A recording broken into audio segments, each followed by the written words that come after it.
I am absolutely thrilled to be speaking to Fabienne Jacquet. She's the founder and the CEO of Innoveve, which is a consultancy whose mission it is to transform innovation by embracing feminine energy. Fabienne has come to this consultancy by way of several Fortune 500 companies. Her knowledge and excitement about this work is fueled by her decades of experience both as an innovation director at Colgate-Palmolive and her work at International Flavors and Fragrances. She's been an organic chemist doing research, a marketer, and for years she's had experience in innovation, which is a total passion of hers. But she noticed that there was something missing, the feminine lens. And she also was very aware that by integrating it and considering some of the more feminine qualities in corporate life, it could not only enhance the pleasure and experience of people working in companies, but could lead to tremendous profitability. And that's what's so fascinating about her. Fabienne is also the author of a wonderful book called Venus Genius, which is the female prescription for innovation. And it was published last December in 2020. And it's centered around the theme of innovation through the feminine lens. She's also running some fascinating workshops for teenagers, which I'm hoping she'll get to tell us about. So with no further ado, Fabienne, welcome. It's just really a pleasure to have you here. I'm so excited about the new company that you have.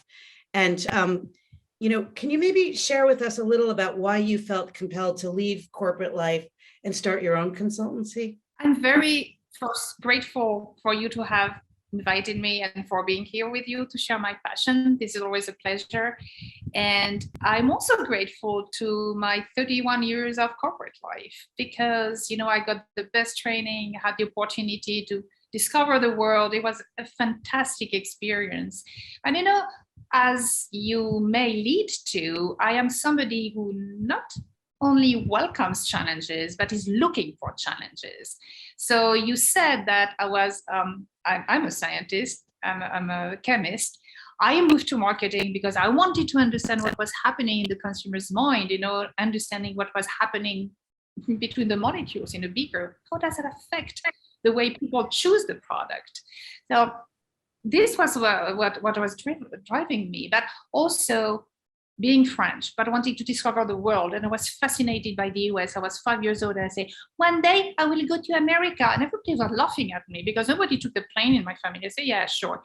But yes, I knew I wanted to go to America. And here I am now, an American citizen and happy to be here. So it's a very interesting life of challenging and discovering and not going into a straight line because innovation is about that. It's about taking, a lot of roads and you don't know where you will go and suddenly, boom, it comes to you.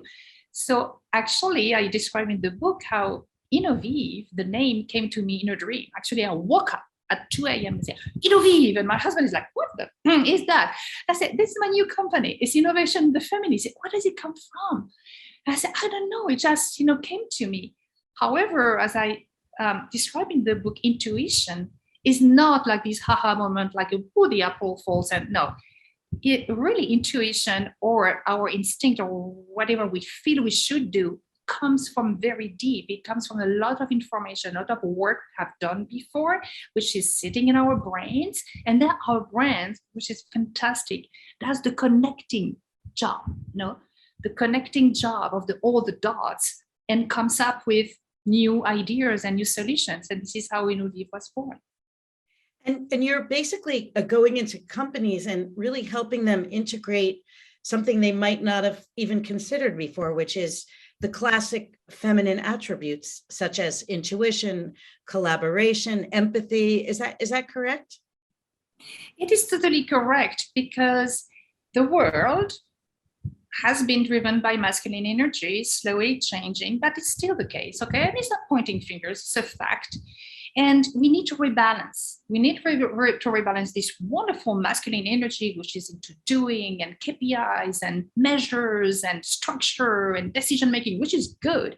But we have really to mix it with all the more feminine energy, which is based on intuition, on empathy, on collaboration, or what we call the soft skills that are not soft at all, but are extremely powerful.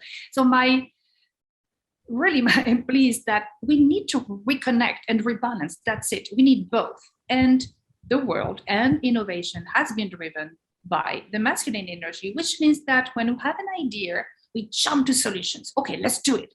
And then we have so many things we don't need, so many products or solutions that are not really meaningful.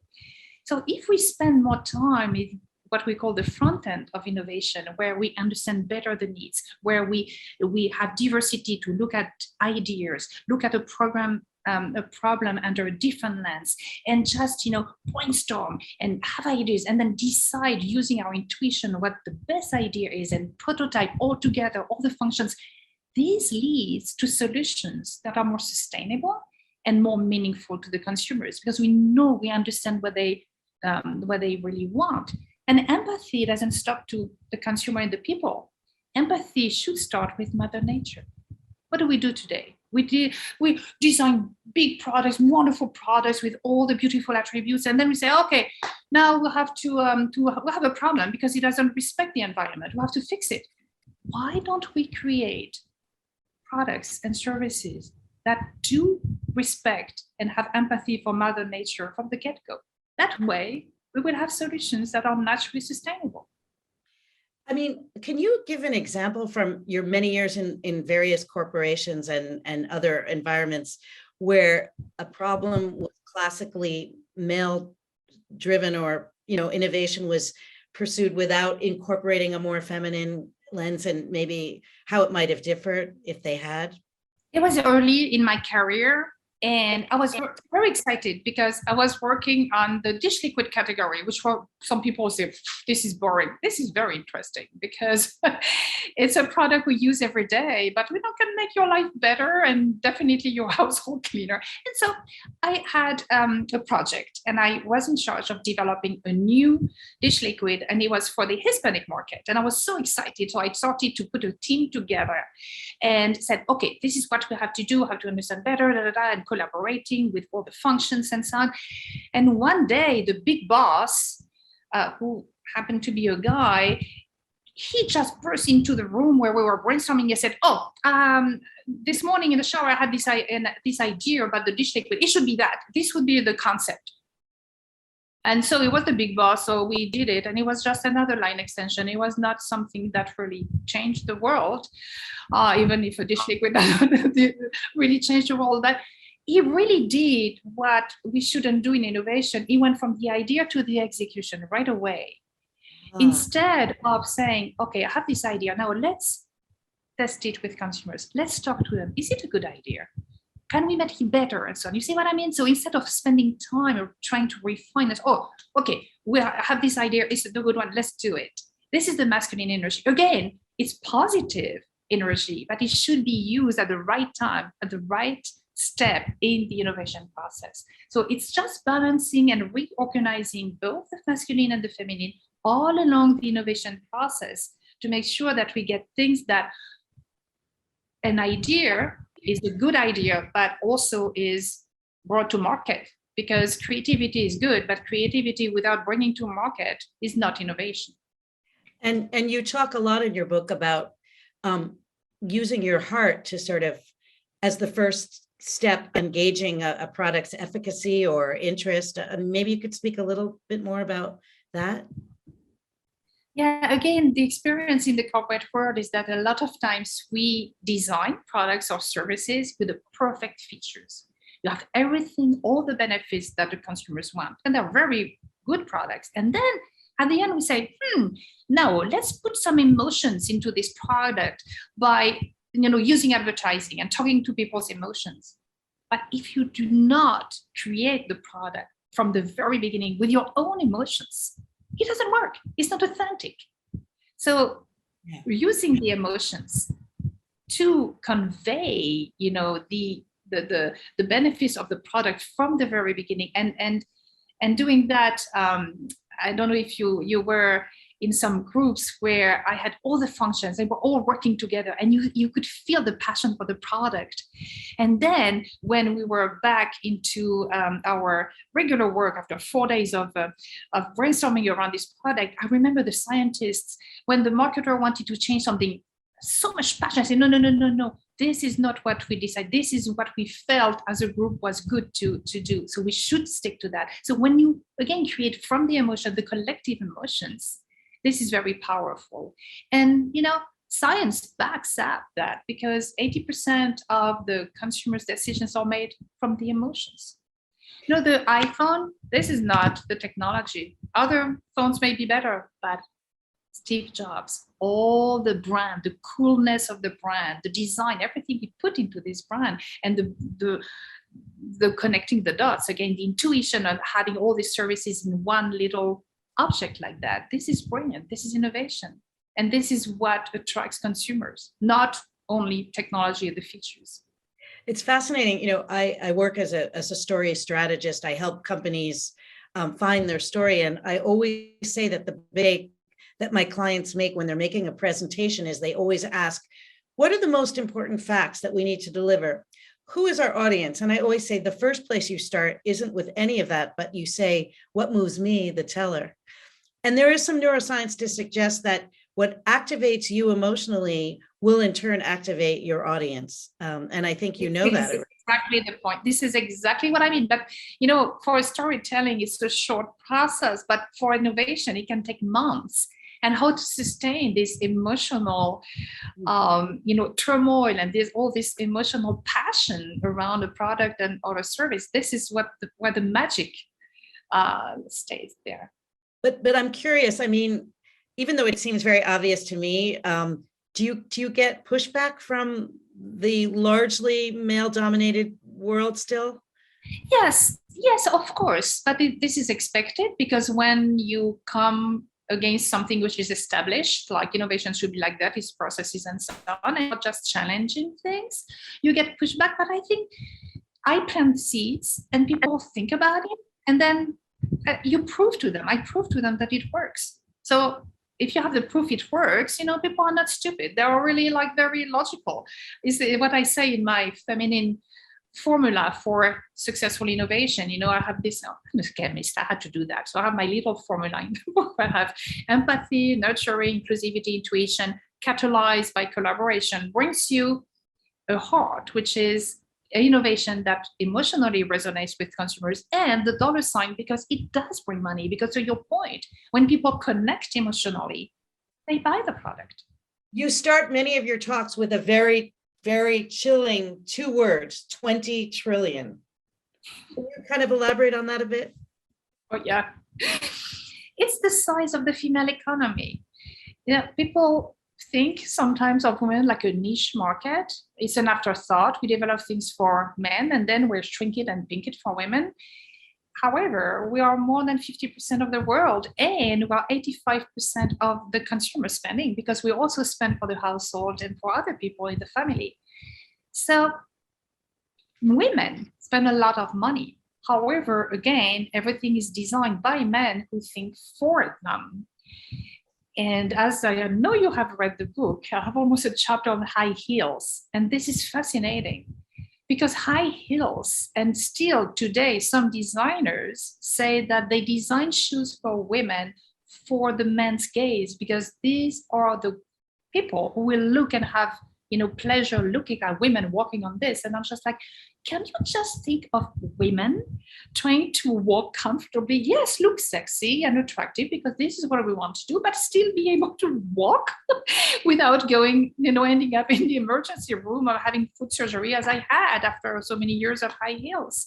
So again, it's really thinking, what is the final consumer, and here the women's real needs. And again, everything has been designed by men thinking that they know women, and some men do, some others don't.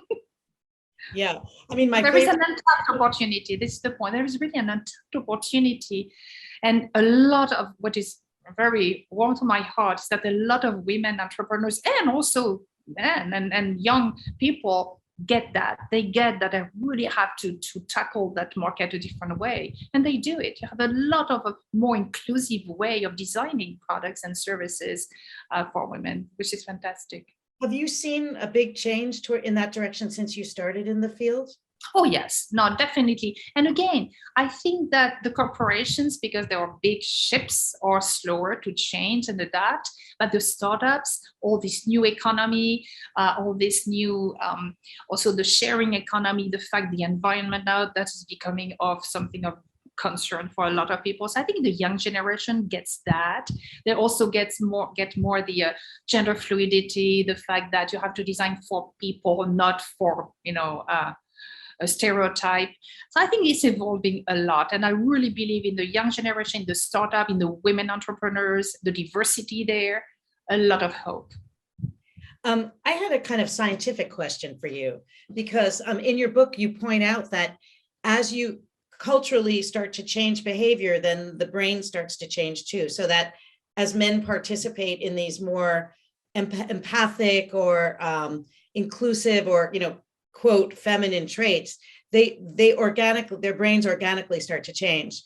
But and that has been proven. They've shown now that male home givers, people who become the primary caregiver while their wives are working, they start producing more oxytocin, which is a bonding hormone. So we know this is a fact, but what I started to wonder about is, won't the same be true for women as they start to participate more and more in the corporate world? Will they start to integrate some more masculine traits, such as, maybe more aggressive or more competitive traits? I'm curious about that. No, absolutely, you are right. Because the brain, yes, we have differences in the brain, but between men and women, we're more similar than we're different. You have, to your point, some differences. Hormones, testosterone, oxytocin, the control, the sexual drive and so on of the testosterone, and the bonding, the cuddling hormone of oxytocin. So we have different levels, and it happens that men are more on the testosterone and women have more the oxytocin, that we have different ways of connecting the two sides of the brains, and women have more abilities to talk. We use more words, we are more into emotions and communicating. However, this is just a small part. It is statistically different, but it's a small part. What is extremely important is the upbringing. I tell in the book how I was born between two brothers and I was a scientist, and I was like so masculine that I had trouble reconnecting to my feminine, and it took people around me work on me and my husband to bring me back to this balance of masculine and feminine. So the environment is very important, but the good news is the brain plasticity. Our brains are fantastic, which is a good thing as we age. So there is a lot of hope that anybody can acquire any skills, but you have to work on it. It doesn't happen like that. You have really to be motivated and to work on it. But yes, we can rewire our brains. So this leads me to the final question in our interview, which is this fascinating video course that you're offering, not to the grown-up world, but to adolescents, to teenagers, called Smart Rebel: How to Innovate Your Future. I'm so interested in this. How did this come to you? And what is it? Actually, it will be available in 2022. Okay, next year. I just started to produce the first episodes now. It was very interesting because last December, as you mentioned, I published my book, and some friends told me, you know what? I bought your book, but I cannot read it. I said, why? I said, because my teenage daughter took it from me and I cannot get it back. And I was like, So I interviewed the kids. And they told me, you know what, Fabienne, I was expecting another boring business book, but you talk about yourself, you talk about your experience, you have anecdotes, it's easy to read, and nobody in school is teaching me innovation. And nobody talked to me about the power of the feminine, because a lot of things you learn at school are based on the masculine energy again. So I was like, this is interesting. So I decided, I was about to create a video course based on the book and on my workshops, as you mentioned. And I said, you know what, let's target teenagers. I must say it's courageous because I don't have kids, and the teenage world is a very interesting one, but I love it. And I'm a rebel myself, and I could have turned bad, that I had the values, I had the education, I had a lot of things for me. I was lucky. What I'm trying to do in the course is to tell them, you are rebels. Innovators are rebels. This is perfect. But let's try to change you from troublemakers to change makers. From this, teenagers that destroy things or kill people or blah, blah, into people who change the world. This is the objective. I know it's big. I know they will laugh at me, but I will plant the seeds because I'm totally convinced that innovation is at the front of our future world, and the young people are the future. So if we don't help them innovate with the right tools, so I teach them how to innovate their future, bringing them to all the tools and so on along the episodes. So I'm very excited about it. I hope that it will be appreciated. I got good feedback from some teenagers already. We'll see, but it's a big project of mine for next year. So thank you for asking about that. Yeah, the tools, meaning the tools you developed in the corporate world or other tools? Oh, there are different tools. Yeah, some tools, I came across. Some tools I designed myself. Some tools, I just putting together a journey where they can start from nothing. And as I say, you start by innovating your future. Then you can innovate anything. You can innovate a product, a service for other people, but start with yourself. Try to innovate your life. So we're talking about their strengths, their passions, their concerns, their interests. We put all that together and they prototype something, which is like a mission, a job, a hobby, or their life. Well, in closing, I think many of us who aren't teenagers, we'd love to still innovate our lives. So do you have any like little tips or tricks for how we can start that process? Is there anything you can share with us in the grown-up world that we can think about as we try to rewrite our stories? I think the key, and this is what I say all along, don't try to mimic somebody else. I know that you have the influencers, you have a lot of role models are good, but pick what is good in different role models and make it your own. Because what we have to do, I say, success is not fame or money.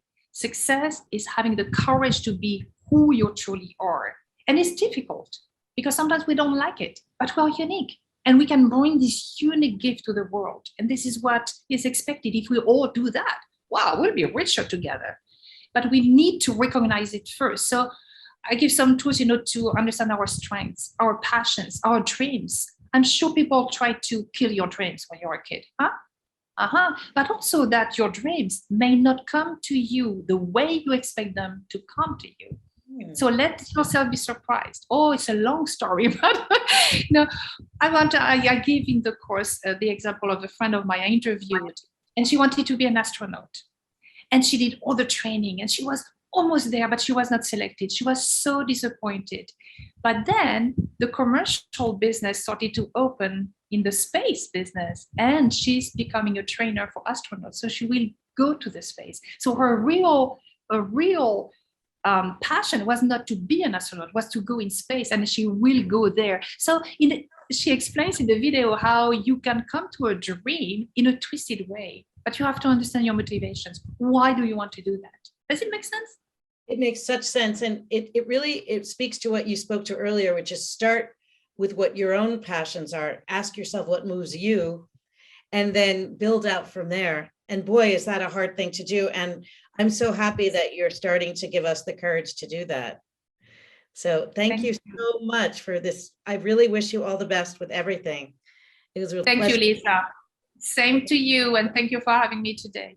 Thank you so much. Thank you for listening to the Brand Called You videocast and podcast, a platform that brings you knowledge, experience, and wisdom of hundreds of successful individuals from around the world. Do visit our website www.tbcy.in to watch and listen to the stories of many more individuals. You can also follow us on YouTube, Facebook, Instagram, and Twitter. Just search for the Brand Called You.